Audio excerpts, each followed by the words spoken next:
आज का बाइबल का वचन अय्यूब का ग्रंथ अध्याय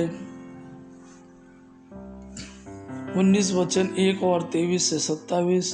दूसरा वचन संत पौलुस का रोमियो के नाम पत्र अध्याय 5 वचन 5 से 11। और आज के सुसमाचार संत यूहन्ना के अनुसार अध्याय 6 वचन 37 से 40। अय्यूब का ग्रंथ अध्याय 19 वचन 1 और 23 से 27। अय्यूब ने उत्तर देते हुए कहा, ओ कौन मेरे ये शब्द लिखेगा?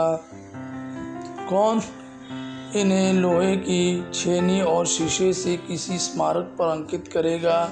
इन्हें सदा के लिए चट्टान पर उत्कीर्ण करेगा।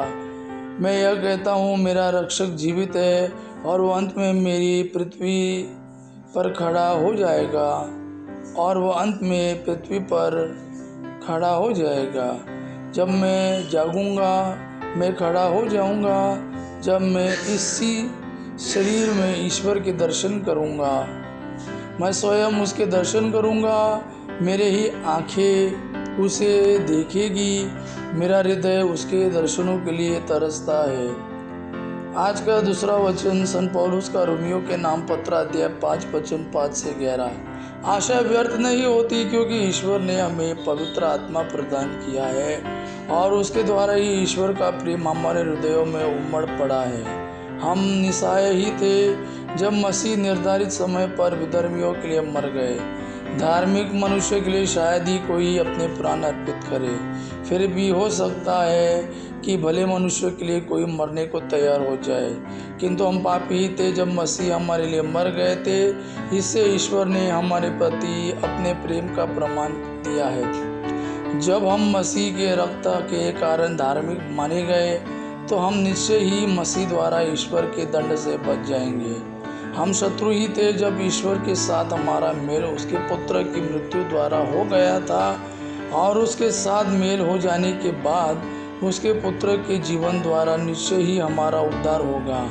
इतना ही नहीं, अब तो हमारे प्रभु ईसा मसीह द्वारा ईश्वर से हमारा मेल हो गया है। इसलिए हम उन्हीं के द्वारा ईश्वर पर भरोसा रखकर आनंदित हैं। आज का सुसमाचार संत यूहन्ना के अनुसार अध्याय 6 वचन 37 से 40। पिता जिन्हें मुझको सौंप देता है वह सब मेरे पास आएंगे, और जो मेरे पास आता है मैं उसे कभी नहीं ठुकराऊंगा, क्योंकि मैं अपनी इच्छा नहीं बल्कि जिसने मुझे भेजा उसकी इच्छा पूरी करने के लिए स्वर्ग से उतरा हूँ। जिसने मुझे भेजा उसकी इच्छा यह है कि जिन्हें उसने मुझे सौंपा है, मैं उनमें से एक का भी सर्वनाश न होने दूँ, बल्कि उन सबको अंतिम दिन पुनर्जीवित कर दूँ। मेरे पिता की इच्छा यह है कि जो पुत्र को पहचान कर उसमें विश्वास करता है उसे अनंत जीवन प्राप्त हो। मैं उसे अंतिम दिन पुनर्जीवित कर दूंगा।